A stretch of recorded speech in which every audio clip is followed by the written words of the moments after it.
How's it going, everybody? Welcome to week 3 here of World Religions. We're finally kind of getting into our first world religion, Abrahamic religions in general, but Judaism first here. But that's all right. I mean, we kind of wanted to think about, what is religion first. That's kind of how we started this. Get our ideas, get into this religious mode of thought.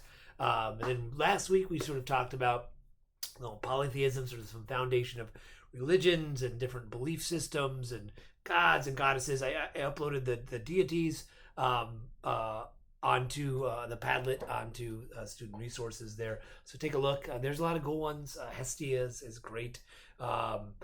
Dionysus was good. A lot of interesting, some good interesting Egyptian goddesses, as well as Mesopotamian. A lot of Athenas. She's very popular. Aphrodite. Some Greek ones. So names we have, but hopefully you have a little bit better idea of where these gods came from, the stories associated with them, see the symbolism there, some of the substantive elements of religion and exhibited in these, and also the function exhibited in these figures, right? But and also in the student resources section, the announcements. There's some scholarship stuff in there. There's also a couple of job postings I found that I thought if you need a job, there's some on-campus jobs there. So take a look. And then this week we're shifting to monotheism, which is a world religion, particularly Abrahamic. So from poly, many gods, to mono, one god. And the Abrahamic religions is Judaism, Christianity, and Islam. So now we're learning a little bit about Judaism, where it comes from. For the next while, when we work through these world religions, we're going to kind of follow a sort of pattern of a little bit of history. I think it's important to have a little bit of context of where these religions come from.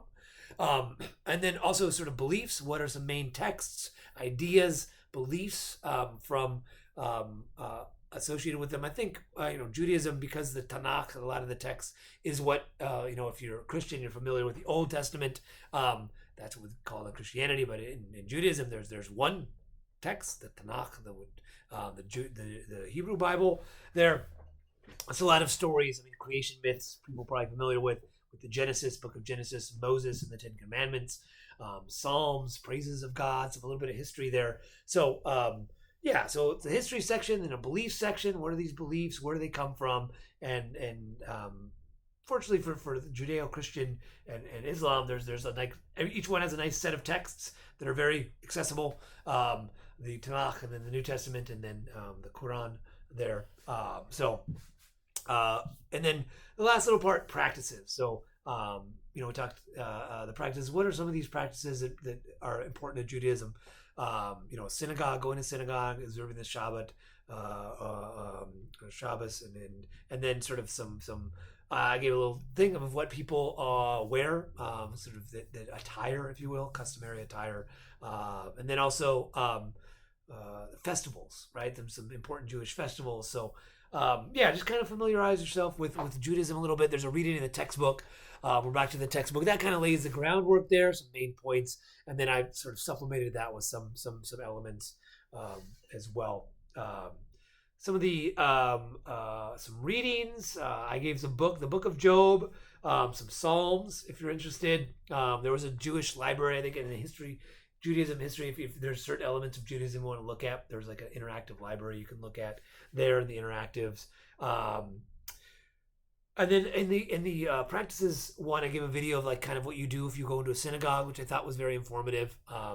And also some festivals, some explanation of festivals there. So I think that's kind of it. I think hopefully you're a little more familiar with Judaism after this week. Some of the background there, and then all the way up to the present as well.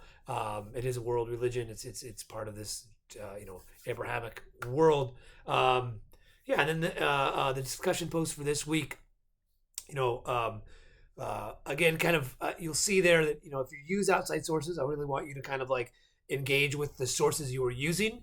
The issue with if you kind of like Google nowadays, it kind of gives you that AI stuff. And then it like generates sources. Some of them don't even exist. Some of them do exist, but they're like just AI sources that AI has made itself. So I want people to kind of get in the habit of double checking where they're getting their information from. Is it credible? Is it verifiable? Particularly with religion, because there's a lot of, what AI does. It takes, all of the stuff like the sort of the correct sort of high end stuff, and it takes some of the lower, not lower as in, just sort of things that are a little more fringe ideas versus sort of the and kind of like puts it all together to kind of create like a flatness. So sometimes things get mixed up in there, and then with religion there's a lot of people writing a lot of things that it's just sort of calling off the internet. So just be very mindful of where we're getting information from. Make sure it's credible. Who is it, where the source is, who's talking about it. So just be mindful of that. So this one, I mean, if you want to learn a little, if again, the discussion post, pick one of the three. If you're interested in a little bit more like Jewish history, obviously I'm a historian, so that's where my interest goes. But I understand not everybody is into history. But if you are, I mean, you could talk about a period of Egyptian history, or sorry, Jewish history that were either discussed in the lecture, or if there's a section you are familiar with and want to delve deeper into, that's fine. Again, just be mindful, explain where your sources are coming from. If you're interested in the Tanakh, the Old Testament, and you want to pick a story out of there, like the Book of Job is typically pretty interesting. A lot of people like it, sort of the trials of Yahweh against Job. There's just so many other stories. There's a lot of great stories from the Old Testament that, the story of Moses, but there's a lot of stories. Moses is multiple stories all in one. Or Psalm, if you want to pick a Psalm and expand on it a little bit. So just something a little, again, sort of the beliefs, what are these practices, what in the primary sources, text, kind of engage with that a little bit. And then the third one, practices, particularly festivals. If there's a particular Jewish festival that you're interested in, want to learn more about Passover, which obviously has a lot of history in there.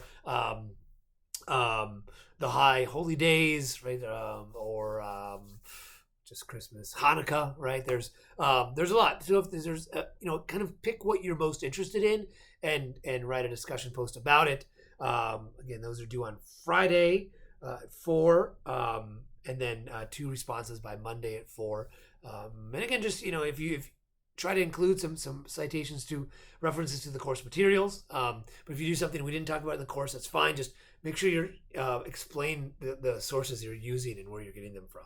So, great. I think that's it. Have a good rest of your week.